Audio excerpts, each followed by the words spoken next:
gain is temporary.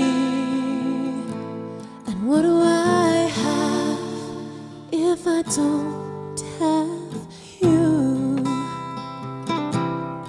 I must confess, at the moment, my heart is in Las Cruces, in southern New Mexico.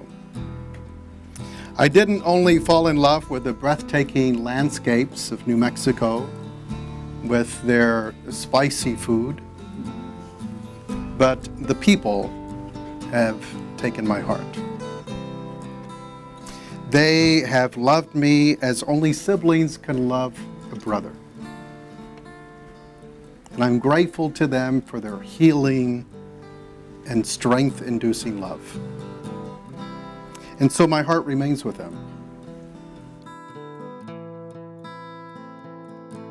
And what do I have if I don't have you? This is the church, and you've got to take care of it. And so that was just a real inspiration to see him. Without missing a beat, he's ready to move on to his next assignment, and he's expecting us to follow suit, wherever God may call us.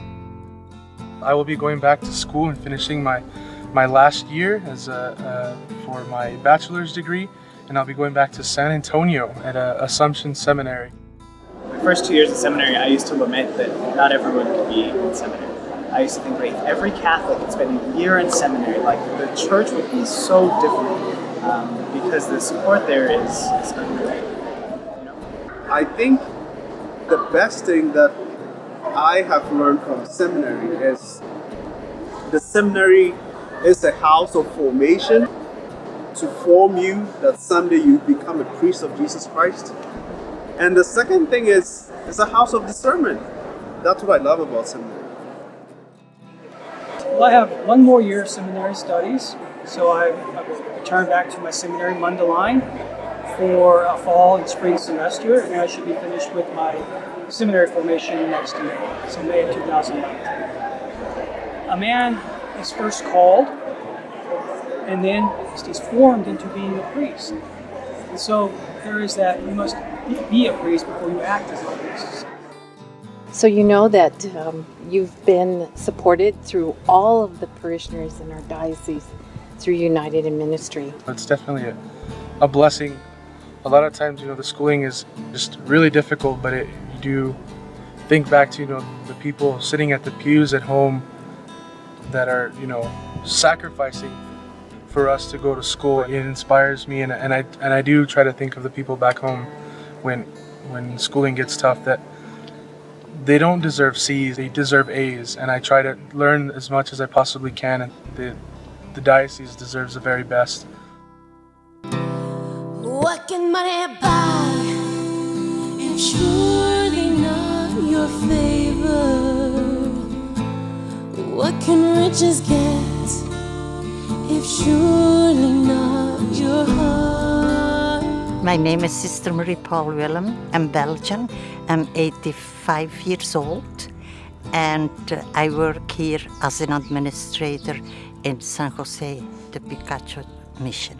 She came with a vision and enthusiasm and passion that she brought with her to this little church and community. Has just been night and day.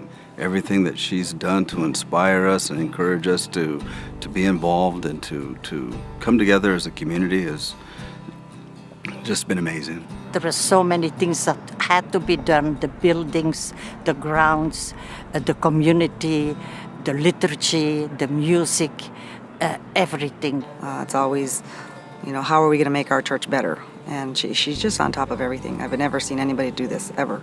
First I do it, and then people see how I do it, and then I tell them, help me, and then I step aside and they do it.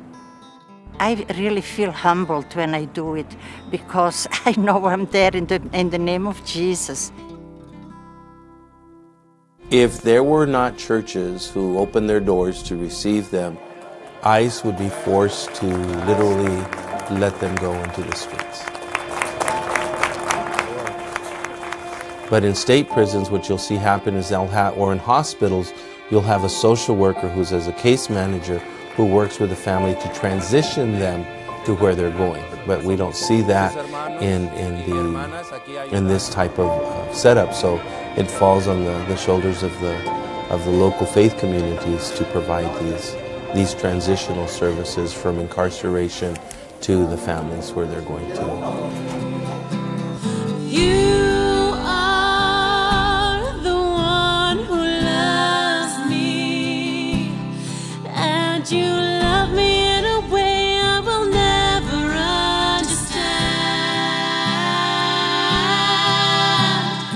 When something special happens in life, there is always a reason. And there is always una colita. There is always something that then you really have, that you feel you have to realize. And here we are. We are ready for a new expedition. And it will be the remodeling of the bathrooms in the hall and fix the hall in order to be able to receive families from the immigrants. Because, you know, so many families that we have to receive for one night or 2 nights before they can reach their bus or the plane or the places to go. I love you. I have new soulmates, and I love you from the bottom of my heart. And thank you, all of you.